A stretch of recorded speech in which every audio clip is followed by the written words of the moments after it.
Jesus said that the last days will be as in the time of Noah. So what exactly happened in the times of Noah? Well, we're in that time right now. God gave the sons of Adam specific instructions, and they did not hold to those instructions. Therefore also today we're in that same time and things are escalating. Most people blindly accept everything they've learned in school and also what they see in the media and movies. They think this is based on reality and this is how we should believe and feel. But since most people solely live after the flesh, they do not have a love for the truth. And now we're in a time that even the white race is being cancelled. And the people who want to cancel us use the mainstream media to push this agenda and this propaganda. We're living now in a two-tier society where one group of people can do and say whatever they want and even being praised for it, and we are being cancelled and deemed evil in every way. So here we're gonna see that in Georgia, a group of black people decided to create a black-only community. And you'll see how the media is praising them, how they say how wonderful it is. The sound of freedom. That is the sound of freedom. A lush and rugged expanse about 130 miles south of Atlanta, just shy of 97 acres. It's undeveloped, unincorporated, and it has new owners. It feels amazing. It feels really amazing. I cry every time I come here. Renee Walters is one of them. She's president of the Freedom Georgia Initiative. It's a collective of 19 black families who recently bought this land. This dream all started a few weeks ago during Renee's typical morning call with her friend Ashley Scott. She said, Ashley, did you see the article about Toomsboro for sale?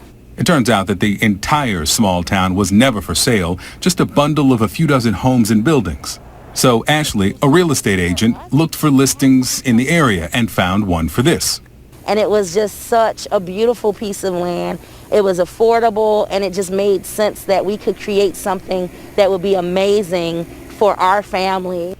But when a group of white people decide to do the same thing to create a safe community where they can live in peace and harmony together, let's take a look how the media talks about that. A group of white supremacists has founded a 160-acre settlement in the Ozark Hills for white people only, and it's called Return to the Land.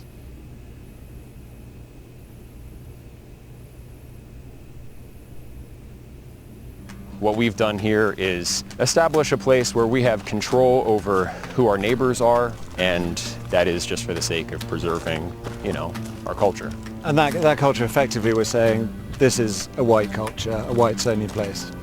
White American culture.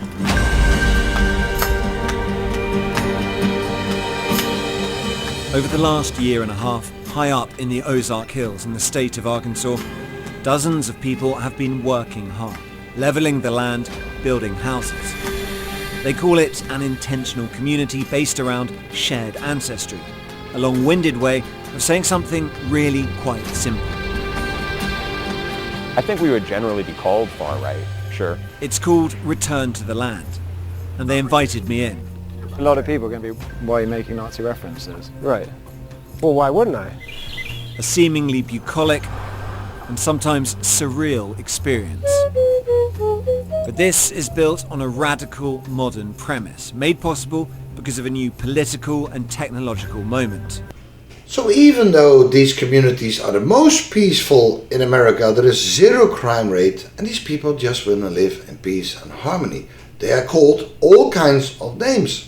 Why can't the media just say these white people started their own community? Why do they have to say these white supremacists, these far right people? So the fear of exclusion is coming out again, while all of America is diverse now.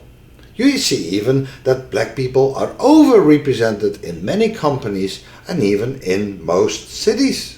But it gets worse. Over the years we cannot turn on the TV or we see black people in commercials, black people in sports events, black people in the music industry, black people in music, they are everywhere overrepresented. But what happens when they make a commercial about jeans wherein they use a white, attractive girl? They make your butt look amazing. Quick, someone explain to me how a woman with lip filler is making an ad about having really great jeans. So your jeans are blue, but you tried to make those lips blue. And I hope to God you're just thick. And not thick in the American way, thick in the Irish way, like a few sandwiches short of the fucking picnic, Sydney Sweeney. Just saw Sydney Sweeney's fucking big racist ad. God almighty, she must know what she's saying. And she's so pretty, and you're like, did someone offer you sweets and you're just in the van? Like, is this what's happening, or do you know what you're saying? It's so racist. It's so, my jeans are blue.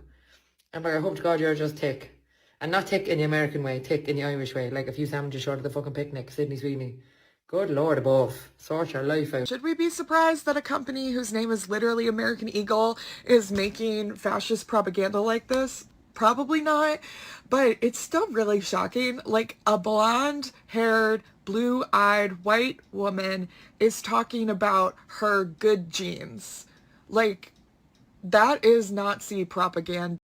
Thank you, American Eagle, for proving my point so eloquently. Remember when I said this? White women are no longer the beauty standard. If we're going to dismantle white supremacy, we gotta start there. American Eagle, come to the front.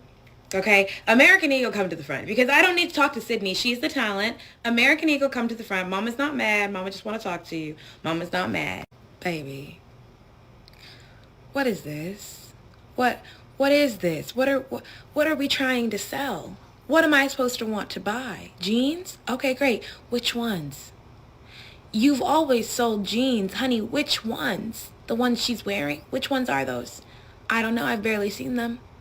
I need you to tell me how you thought this was going to play out.